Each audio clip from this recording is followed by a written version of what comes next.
All right, WMC, this is the video to find the winner of the Conor McGregor framed 20 by 24.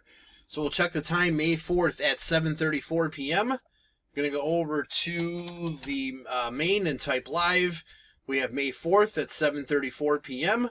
There is the list of our 26 entries. We're just going to randomize your names, and then whoever's on top after the final roll is our winner. So we need a dice roll of 5 or higher. There's 9. All right, 9 times. Here we go. Here we go.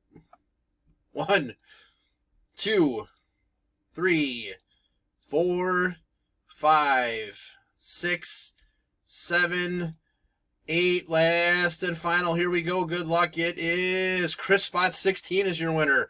So Chris, please message me to collect. There is our verification code, our timestamp once again, May 4th, 7:35 p.m. That's it, guys. Thanks.